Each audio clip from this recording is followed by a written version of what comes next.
How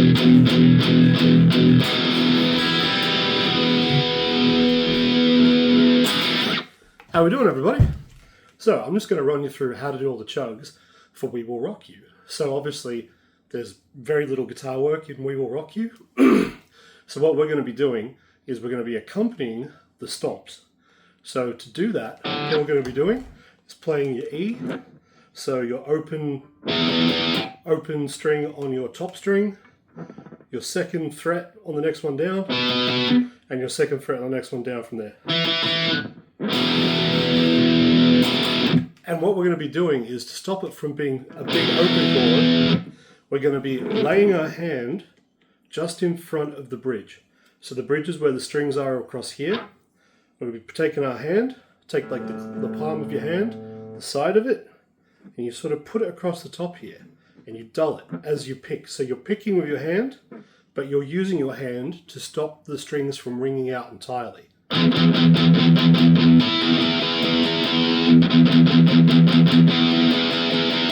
You can hear that difference.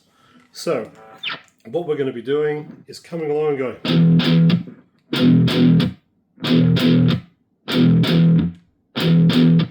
And what you might notice is as I'm doing it, I'm going with the down here, but up here I'm also stopping it from making extra noise.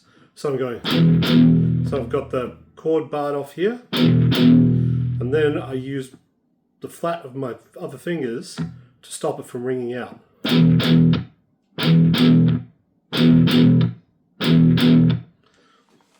It's good to get that down because extra noise is kind of a bit of a killer on this show.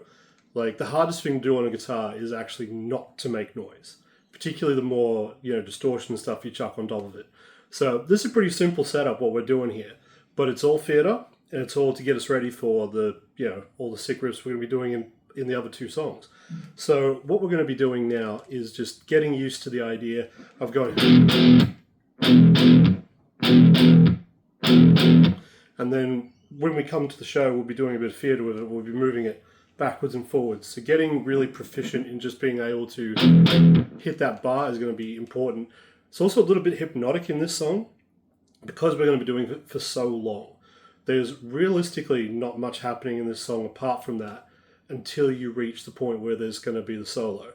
Now the solo is going to be handled by one person because honestly, if we have close to 100 people trying to do a solo together, it's going to sound like Chainsaw Cats. So we're not going to be doing that action. So what we're going to be doing is we're going to be coming in on the solo because it's a big, big, big chord in it. This bad boy. So we'll be coming on the.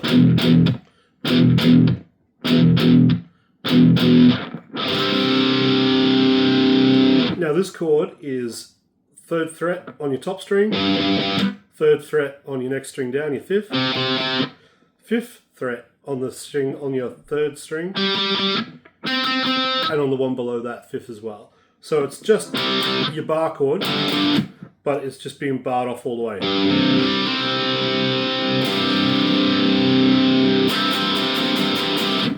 So E string, 3rd fret, A string, 3rd fret, D string, 5th fret, G string, 5th fret. So we come in and we've got the.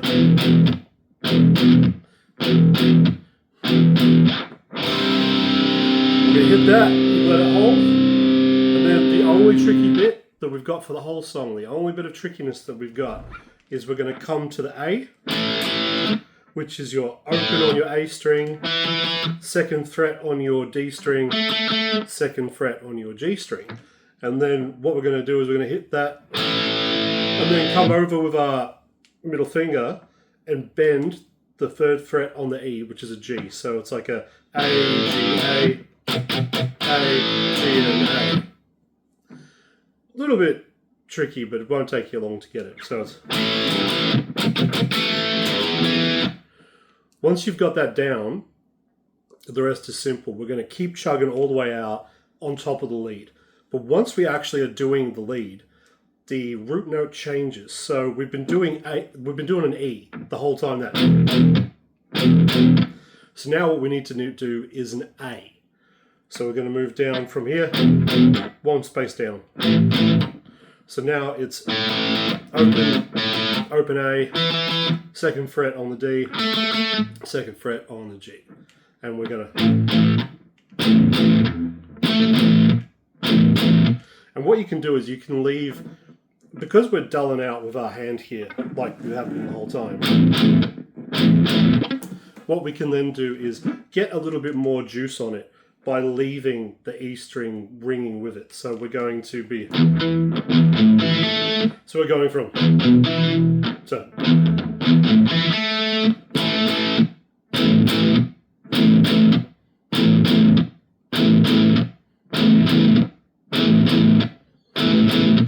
Now, it's a small change, but it's a significant change because the whole lead is done in the key of A. So if we're continuing to do an E over an A, it won't sound particularly great. You would think that maybe a dulled out chord wouldn't make that big of a difference, but it actually does. So the trick is to remember that we're going to do your dull outs. You're on your E. We're putting our hand here.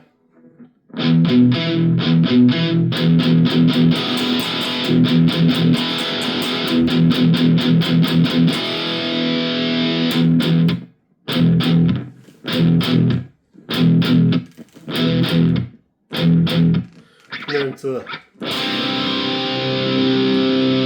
big coming out chord.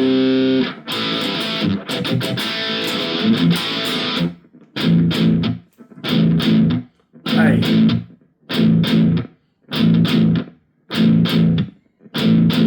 To the end of the song. Now, that's all going to require you to remember how many of those we've got in the song, which we'll be doing at all the practices. So you're going to find this pretty easy, I think. And if you don't worry, I'm going to be there to help you through it. So yeah, that's it. That's pretty much it. I'll see you guys at the show.